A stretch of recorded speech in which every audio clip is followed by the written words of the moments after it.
Years, Robbie. Thank you very much, Mickey. Thank you, Ali. And thank you, Fellowship of the Spirit Toronto. My name is Robbie, and I'm a recovered alcoholic. I have a permanent sobriety date. It's October 31st of 1983. I have a home group, and it's the Faith, Hope, Love, and Unity group. And all my home groupers, go frantic for me just so I can know you're out there. I see is there they are. Good to see you guys. And I got a sponsor. His name is Ben N. And I just love sobriety. I want to thank the committee. What a great idea. Our treasure map, the love of our big book. I brought my big book with me. I took it out of the cover just to let you see that I got it taped. I hope your big book is falling apart like mine. I hope it's taped up. I hope sometimes you can't read at a meeting because you got too many things written in there, and I want to say one thing. First of all, I love the big book. I loved the big book back in 1984 when it wasn't Vogue. I used to carry my big book in the meetings, and people are like, what you got that for? What are you doing with that big book? And so I've loved the big book all my life. And so today I get a chance to talk about it just a little bit, to talk about God. I love the way Ali talked about how the message has been whispered to Bill, to Bob, and then to Bill Dotson, and then on to the rest of us. Said it on October 31st of 1983, when this young guy at the time, 22 years old from New Jersey, I was laying in a field, drunk, laying in a field, fugitive from justice. I had nowhere to go. Nobody wanted me. And when I looked up in the heavens and I said the first step prayer, we all know what that is. Dear God, please help me, right? Somehow God came into my heart, man, and I ended up in an Alano club. Now, ladies and gentlemen, nobody wanted me at that point. My mom, my dad, my sister, my little sister, the last time she saw me, Ali, you know what she said? I wish you would just die. And that's what I bring you to AA. I bring you a fugitive from justice. I bring you a kid that's living on the streets and can't control his body. I have body odor. I bring you a kid that his own parents don't want him around. That's all I bring you. I'm wanted. I'm a fugitive from justice. Nobody wants me. And this is what I bring you. And did I mention I was drunk? And I showed up at a meeting and some guy said, how do you take your coffee? I said, cream and sugar, sir. And I was shaking like a lot of us do early on, right? I was shaking. And then I started attending meetings and I had nothing. There's Frank and Kristen. I had nothing, kids. I had nothing. Nobody wanted me around. I couldn't even put words together. And I sat at meetings and you know what you people did? You put your hand on my shoulder and you said, it's going to be okay. Right, Mickey? You said, hey, we're going to have a, why don't you come back tonight? We got another meet at 8:00. They were asking me to come back. Are you kidding me? Right, Chris? I was so excited. I'm like, these people actually want me around. Now, some of them might have been lying because I was a crazy dude, but there was enough. There was enough there, Ali, that cared about me. And so then what happened? How does a guy like me get sober I'm a felon. I'm wanted by the law. Nobody wants me around. How does Alcoholics Anonymous work for a kid like me, Vivek? How's it work for me? I don't understand anything. I'm fresh out of a mental hospital. You see, I've been locked up. I've been jailed up, and that's just my story. And I come here to Alcoholics Anonymous, and you guys say, listen, if you're willing, right? If you're willing, we know what that means, Rodney, right? Willing means you're willing to do some action without reluctance, right? Are you willing? Are you willing to go to any lengths for victory over alcohol? Any lengths? And I said, yeah, I'm one of those weirdos, group. I'm one of those weirdos. You know what I mean, Chris Finley? I did what they told me to do from day one. Weirdo. They told me to get a big book. I got one, a 3rd edition back then, right? They told me to get a sponsor. I got one. They told me to get a home group. I got one. Newcomers, if you got ears, listen. Just listen like only the dying can. Bill Wilson says, in step 1, on page 30, he says, we got to concede to our innermost selves. I don't got to concede it to Alice, to Vivek, to Mickey, to Rodney, or to Valerie that I'm an alcoholic, or to the world, or to my family, or to the authorities. I got to concede, right, James, to my innermost self that I am an alcoholic, that I can't drink one day at a time, that when I drink, all bets are off, right? It says in the doctor's opinion, I cannot differentiate any hands. I can't differentiate truth from the false. I'm maladjusted to life. Here's a good one. I want to see some hands. Okay. I'm a complete mental defective when I drink. Hands, please. Thank you, Frank. I was going to tell you to put it up if you didn't. Anthony A, get that hand up. And the reality of it is I'm a complete mental defective. I can't differentiate truth from the false. You know why I drank? It's in our big book. Thanks, Jamie. Put your hand down. It's in our big book. You know what it says? It says we drink because we like the effect produced by alcohol. It doesn't say because I was not hugged and I was not loved. I was abused or not abused. I come from a good neighborhood, a bad neighborhood. My culture, my race, my geography. Don't say any of that. It says we drink because we like the effect produced by alcohol. Thank you, Dr. Silkworth. I'll take that one. That's a little simple for most of us, but I like it and I accept it. Let's go to page 19 in our book. And listen, page 19, man, I could just stop there. I could share about that for the next 30 minutes. Page 19 says this, top of the page, right-hand side, first paragraph. It says a much better demonstration of our AA principles lies before us in our respective homes, our occupations, and our affairs. That means I might sound and look good for the next 30 minutes, but what am I doing after the meeting?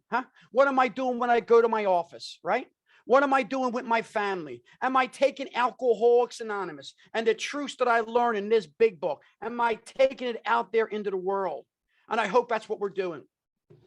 I studied Bill Wilson because I got a chance to get involved in Alcoholics Anonymous service. And I got a chance to be a delegate on the General Service Board of Alcoholics Anonymous. And we got this other book, and it's called the AA Service Manual, right? I don't know where it's at. Oh, it's right here. It's on my desk. This is called the AA Service Manual, combined with 12 concepts. In that, on page S1, Bill Wilson says something amazing. He says, AA is more than a set of principles. It is a society of alcoholics in action. And we have 339 people right now, right at 1:32 in the afternoon, Eastern Standard Time, into action. We all got on our computers and we're saying hi. Rodney just said hi to 300 people it was amazing. It was so much fun, right? And we're here and we're saying hi and we're hugging virtually, right?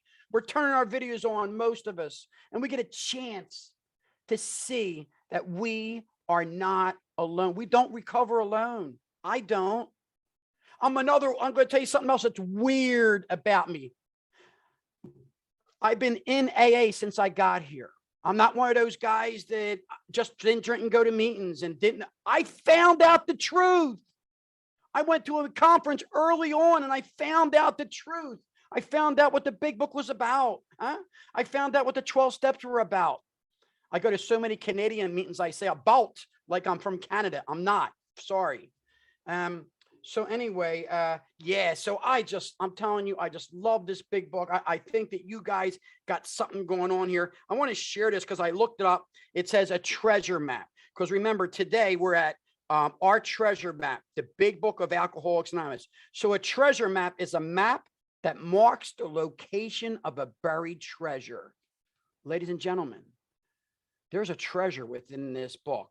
There's a valuable secret in a hidden locale. And all we got to do is open it up. All we got to do is allow a sponsor to walk us through these pages one day at a time. We got to allow, right, Mikey L? We got to allow one of our sponsors, right, to take us to page 25 and to tell us about the central fact, the great fact, And when they do that, we start saying, oh, wow, that's me. Man, wait a minute. And here's what it says. It says in the last paragraph on page 25, it says, if you are as seriously alcoholic as we were, ladies and gentlemen, are you seriously as alcoholic as we are? Well, then guess what? We got news. There's no middle of the road solution. There's no one day at a time, 9 to meetings and 9 to days. well, if your butt falls off, just put in the wheelbarrow, fake it till you make it. Yeah, all that stuff sounds good. But you know what it is for me, Fiona? It's frothy emotional appeal. And I've watched too much frothy emotional appeal in this program, and people die. Right, Frank and Kristen? They die with that stuff. We got to have our message. It must have depth and weight. I got to tell you, I got to share with you. Like, look at this guy here. If anybody can see my screen, see that guy down the bottom with me? That's Clancy right there. That's Clancy and I in Toronto at the International Convention in Toronto. And as I sat on stage with him out in Toronto, I got done a quick pitch. I had a 20-minute pitch. He had, the 90-minute pitch. Clancy, you don't stop Clancy. It's like a train going downhill, Mickey, right? And I get done my 20-minute pitch, and I get back on stage, international, so everybody's cheering. Yeah, well, it's great. And I sit down, I'm shaking, and I'm crying because I'm emotional. And he looks at me, and he holds me my shoulder, and he says, Robbie, that was very enthusiastic, young man. He said, you keep that up. He said, you know what enthusiasm means? I said, no, sir. You know what an old timer gets you? You start stuttering, right? And he says, Robbie, the Greek word of enthusiasm is entheos, right, Mickey? Theos is God and en is within. Ladies and gentlemen of Alcoholics Anonymous, do not be afraid to be enthusiastic. Do not be afraid to let your light shine. We're supposed to have our lights are supposed to shine onto others. We are here to inspire others, to breathe life into others. When a newcomer comes to our groups, are we excited? I got this thing in my home group and I carry it. I put AA, a pep rally for God. Look at my screen, right? And, they're like, okay, Rob, don't bring out the bullhorn today. Relax. We got some newcomers. Easy does it, but I love AA, man. And Rodney, I can't help it. You know what I mean? And some people confuse my energy with caffeine or whatever. Let me share something with you. Caffeine wears off. God doesn't.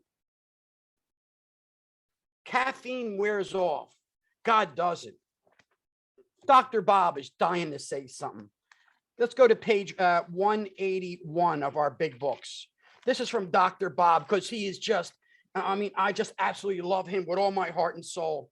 And he says, this is right from Dr. Bob. Okay, if you got a problem with it, pray or something. It says, if you think you're an atheist or an agnostic or a skeptic, you know what a skeptic is. This guy can't be that happy. That girl, she can't be that. Look at her makeup. Oh, something's wrong, right? If you're an agnostic or a skeptic, or you have any other form of intellectual pride, which keeps you from accepting what is in this big book of Alcoholics Anonymous, guess what Dr. Bob says? I feel sorry for you, right? If you still think you're strong enough, right, to beat the game alone, that's your affair. But if you really and truly want to quit drinking liquor for good and for all, and sincerely feel that you must have some help, we know, not that we think, or we might, we're pretty sure, Fiona, we're pretty sure. No, guess what it says? It says, we know. And I love that. We know we have an answer for you. It never fails. Not sometimes, maybe it might. No, it never fails. If you go about it with one half the zeal equals enthusiasm that you've been having in the habit of showing when you were getting another drink. What's the last sentence from Dr. Bob? Alice, I know you know it. Your heavenly Father will never let you down. Wow. Thank you, Dr. Bob. But I know what you're thinking. Let's go to 152. We're going to go through a little journey in our big book for a few minutes. I know what you're thinking. You're saying to yourself, oh, sure. You showed me how I got out from under. Yeah, I know I got to stop drinking. I know. And I'm willing. But am I to be consigned to a life where I shall be stupid, boring, and glum like some righteous people I see? I know I must get along without liquor, but how can I? Page 152. Have you a sufficient substitute? What's the next line? Yes, there is a substitute, right? And it's even more than that. It's the fellowship here in Alcoholics Anonymous. We're at the fellowship of the Spirit right now, man. This is crazy cool. There you'll find release from what? Care, boredom, and worry. Here your imagination will be fired. Life will mean something at last. The most satisfactory years of your life lie ahead. Thus we find a fellowship, and so will you. So I signed on today, and I got a suit on, if you're listening to this CD, with my tie that matches my little hanky, whatever. I even got shoes on that match my tie. I mean, right? And you say to yourself, wow, look at that guy. He looks sharp. Or, you know, as they say in Britain, Vivek, well, you look smart. You look smart, mate, right? I don't know why you say that, Fiona, but you do, right? And what you're not seeing is the kid when he was 21 years old, living on the streets, right, Mickey? Yes. In and out of the institutions, standing in the medication lines, right? Nowhere else to go, Thomas W. Nowhere at all. You know, you want to talk about getting to the jumping off point. I'm not going to ask you to raise your hand, right, Mary Beth? But I know what it's like to be a millisecond away from suicide. And on my death certificate, it would not have said untreated alcoholism like it should have. It would have said suicide. And that would have been a lie.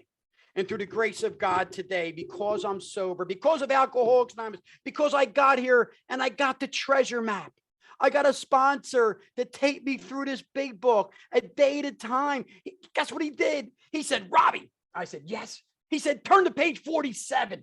And so I'm doing good now. Mickey S., at this point in my life, I'm doing good. I'm not drinking. I'm going to meetings. I'm staying out of relationships with all the girls because they told me to, not because I wanted to, right?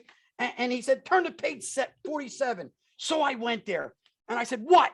And he said, all right, do you now believe, or are you even willing to believe that there's a power greater than yourself?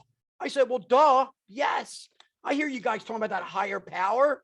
I'm willing, you know? And he says, great. You've done step 2. Let's go to page 63.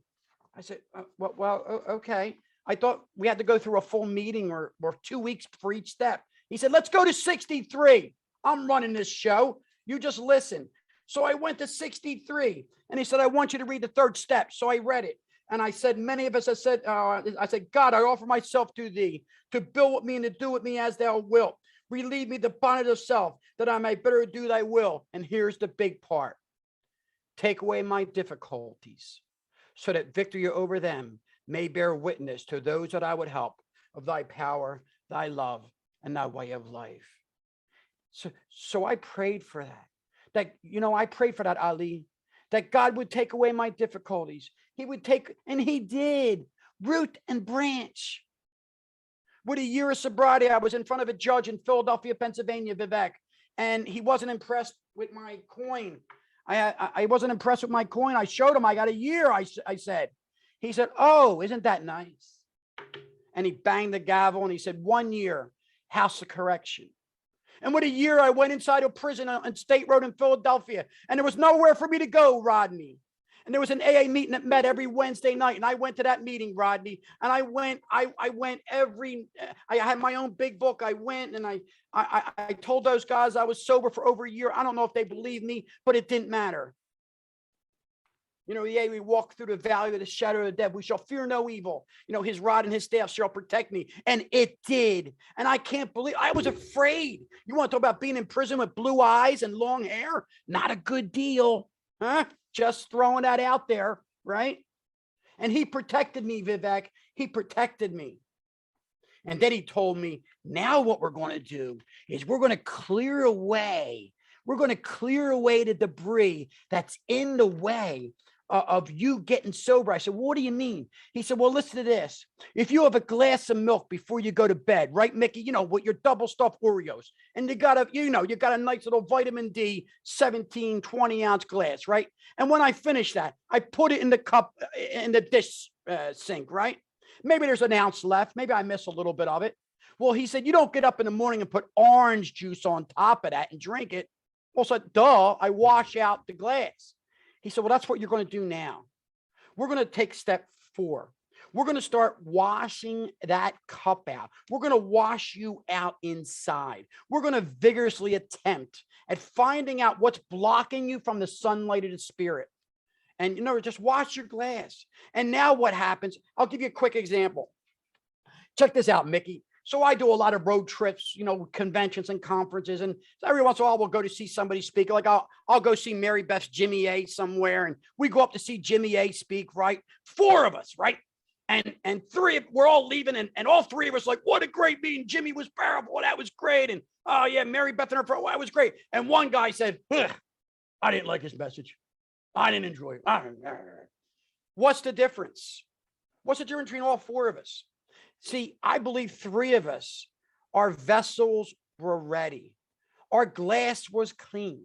We were able to put some spirituality in to our vessel because it was cleaned out, right? And it's just that simple, and I want to be that way.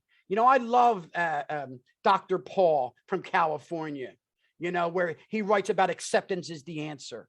I guess it was in my bronze moccasins. It was Dr. Addict, Alcoholic, whatever you call it, different editions when I came in. But you know what he says on page 419? You could check me, newcomer, because I know you want to. Go to page 419 when you get a chance. You know what it says? It says, well, we continue to look for what's wrong in the world and what's wrong in our meetings and the long drunkalogs and all this and that and the next thing.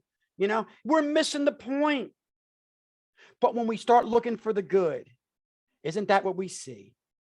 I was at one of my big conventions, Ali, down here in southern New Jersey. We had 1,500 people there, and I did not have an important job. I had 5 years of sobriety. You know what my job was, Ali? I was a counter for the Saturday night countdown, the spiritual countdown. So, but guess what that got you, Ali? That got you front row seats. I'm a smart boy. I want to be up front. And there's a speaker named Pastor Ed Mutum, and he's from Davenport, Iowa. Ed Mutum, I love you so very much, and I know you are channeling through me even as I speak. And Pastor Ed was up there on stage, and we called him the gentle giant. And he was up there, and he carried a message, and I'm in the front row, and I'm crying like a baby, gang. And when he got done, Mickey, it's customary. You go thank the speakers. You give them a hug. Hey, thanks for sharing, man. That meant a lot to me, dude. Thank you so much. Yeah. And I went up to Pastor Ed at the end of his Saturday night talk. Right, Kathy? Right, John S. And as I was hugging him, he was 6'11", and I'm looking up, and I said, Pastor Ed, I saw your God tonight. You know what he said to me, ladies and gentlemen, of Fellowship of the Spirit? He said, Robbie, you saw my God because that's what you came here looking for. So what are we looking for, ladies and gentlemen? Are we looking for the God in others? Are we looking for the love in others? Because guess what? What you put out, you get back, huh? What you put out, you get back. So then I found out I had to tell my whole entire story to another alcoholic. I had to admit to God, to myself, another human being, the exact natures of our wrong. But why? I'm at a point in my life where I don't tell nothing to nobody. You go to the grave with it. And you know what the big book says? Perhaps the best reason first. If we skip this step, we may not overcome drinking. Okay, you got me again, sponsor. I like that page. I want to overcome drinking. So let's go to page. Then he says, let's go to page 76. We're going to do steps 6 and 7. I said, wow, I like you, bro. This is like AA on speed dial. He says, that's right. We're going to take you through the 12 steps quickly, like they did in early Alcoholics Anonymous. He said, go to the top of the page. I said, okay. He said, read that first paragraph. I said, okay. I said, I'm now ready to allow God to remove from me all those things which we have admitted or objectionable. Can he now take every one? He said, Rob, don't cling on to nothing. Let go and let God. Remember what you said during the 3rd step. And I said, third step. Yeah. I gave my will and my life over to the care of God. He said, stop. I said, what? He said, you said the care of God, right? I said, yeah. He said, look it up. I said, oh boy. I got one of these sponsors. I got to get my dictionary and I got to look up care. And guess what it says? Supervision. So I don't know about y'all, but my supervisor became God on that night because I turned my will and my life over to the care of God. And now I'm doing step 6 and now I'm doing step 7, Curtis. right? And step 7 says on page 76, my creator, I am now willing, you should have all of me, good and bad. God, take it all. I don't want none of it because I don't have that much good, but please take all my bad. Please help me. Please remove from me every single defect of character which stands in the way of my usefulness to you and my fellows. If you notice, when I introduce myself as a recovered alcoholic. Yeah, he made me look up that too. Guess what that means? Restored to usefulness. All alcoholics that have been restored to usefulness, raise your hand, please. Raise your hand if you've been restored to usefulness. It's good to see all my recovered alcoholics hanging out with me. Way to go. I love it. We've been restored to usefulness. We've recovered, right, Piper? We've recovered from a seemingly hopeless state of mind and body. And we got a chance today. Oh, everybody's putting their hands up. I cut it out. We're going crazy here. All right. I told you to, I know, but I usually do that live at a convention. But anyway, so we're at 25 minutes and we're just getting going, you know? So then I got to make a list. Well, where do I get that? I got to make a list, Miriam, of all those that I had harmed. Okay. And I did become willing to make amends to them all. Where do I get that list? Duh. Step 4. I didn't burn it. My sponsor said to save it, and I saved it. And then we went over that list, right, Curtis? And we went over that list and we talked about those things I got to pray about, those things that then I got to do step 9 on. Who do I got to make a direct amend to? I remember, because I'm going to give you one of my direct amends. I was the poor box thief bandit in Philadelphia, Pennsylvania from 1979 to 1982. I had a good run. And like Catholics were very generous. I used to go in Catholic churches, Ali, and bang off the poor boxes. Are you kidding me? That's who I am. That's your spiritual speaker today. That's why I'm never a spiritual speaker at a convention. I'm always the Friday night guy. Duh, you know, and that's who I was. And so I said, what do I do, spons? Now remember, this is why you have a sponsor. He says, well, what do you think you should do? How much do you think you owe? I said, $1,500. He says, okay, let's make it $4,000. I said, whoa. I said $1,500. He said, I understand what you said. Are you willing to go to any lengths for victory of alcohol? I said, yes, sir. And he made me send a check to the Catholic Charities when I could, as much as I could, until I could prove to him that I sent them $4,000. And that was his way of making me do direct amends. I had one of those sponsors. I believe a little bit of newcomer abuse there, but I listened. And I did it. Like Clancy used to say, shut up. And I said, okay, okay, I get it. You know, he wasn't, you know, so, hey, listen, you know, oh, we're worried about everybody's feelings. Hey, don't talk about God. You might scare him away. Alcohol will scare them right back in. Let them know the truth. Let them know the truth. Step 10. So we got some disciplines in step 10. And I love our 10-step disciplines. I think it's page 85. Let's go to our 10-step disciplines. I'm only at 28 minutes. I'm on the roll. I'm doing good. So 10-step disciplines. Let's go to, here they are. Okay. They are on page 84. So remember, when we get to step 10, we are entering the world of the spirit, but we still mess up. Right? We're continuing to take a personal inventory, but when we're wrong, we promptly admit it, Mickey. So what's our 4 disciplines? Go to page 84 and highlight them if you don't got them highlighted. So we mess up. First of all, we're to continue to watch for selfishness, dishonesty, resentment, and fear. What happens when they crop up? 4 things. 1, we ask God to remove them at once. When? At once. 2nd, we discuss them with someone. When? Immediately. 3rd, we make amends. When? Quickly. 4th, we're done with it. We don't got to share it at the meeting tomorrow. We don't got to share it at the meeting next week or next month. You know what we do next? We resolutely turn our thoughts to someone that we can help. It's over. I've done my 10-step disciplines. I'm over it. Step 11. Step 11 is exciting, right? I don't know about y'all. And that's how I met Ali. I think he had me come to his 11-step deal early on. We met early on in the pandemic. We've got besties. Like if we were little kids, me and him, we'd be playing basketball together, you know, telling our parents, we'll be back in 2 hours. Right, buddy? And, you know, step 11, you know, sought through prayer and meditation to improve our conscious contact with God as we understood him, praying only for the knowledge of his will for us to carry that out. I had many, many evenings and many, many weekends spent with Sandy Beach, one of my heroes. And Sandy always taught all of us, remain seekers, remain seekers. Sandy Beach meant so much to me, and he always inspired me. It didn't matter what I was sharing. He'd always come up to me afterwards and sit with me and say, Robbie, that was a good message. Boy, we need you in AA, right? I thought he was like Dr. Bob. He would wear the real skinny ties. He was so cute. You know, I miss him so much. Step 12. So here comes step 12. We're at 30 minutes. Thank you. So step 12. When we go to step 12, remember, we're now at the joy of living, right? We're at the joy of living on step 12. You know, are we carrying this message? Let's go to page 89 and read that top paragraph. It says, practical experience shows that nothing will so much ensure immunity from drinking as what kind of work? Intensive work with other alcoholics, right? It works when all other activities fail. Are we intensively? That means with energy. Are we working with others, right? So as I close, I want to share this, and I believe it's the best way that we can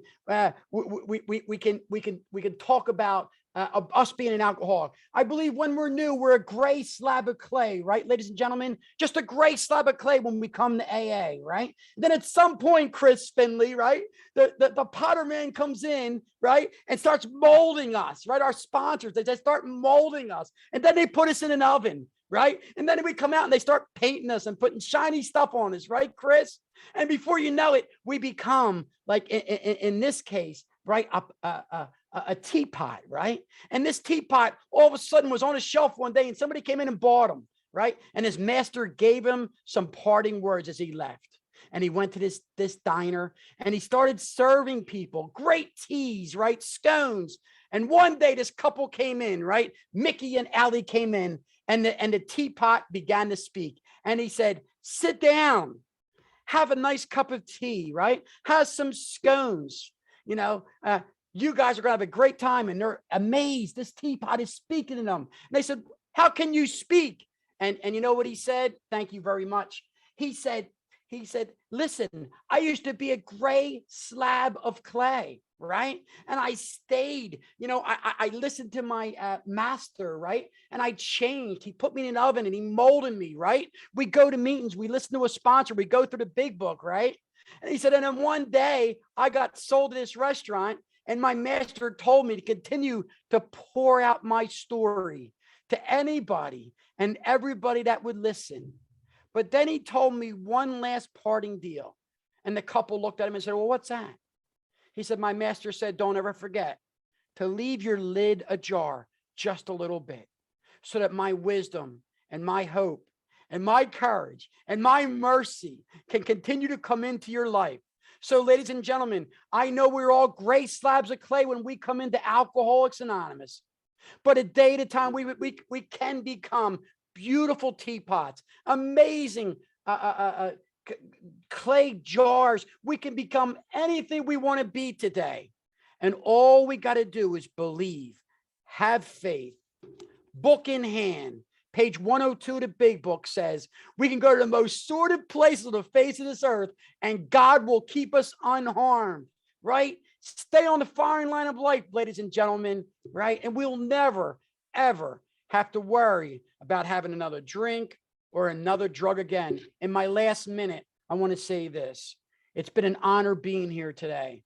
I'm looking forward to staying here all day. I'm looking forward to hanging out with y'all for years and decades to come. If you've made it to Alcoholics Anonymous, I want you to say to yourself tonight before you go to bed, dear God, thank you so much. Who do you want me to help tomorrow? And when we do that, and when we carry this treasure map with us, we will never, ever fail because God will never leave us. I love each and every one of you. That's 34 minutes and 15 seconds. I love you. May God bless you and watch over you and carry the message for free and for fun. And don't worry about what anybody thinks about you. Don't ever, just be you, and people will love you just for you. God bless you all.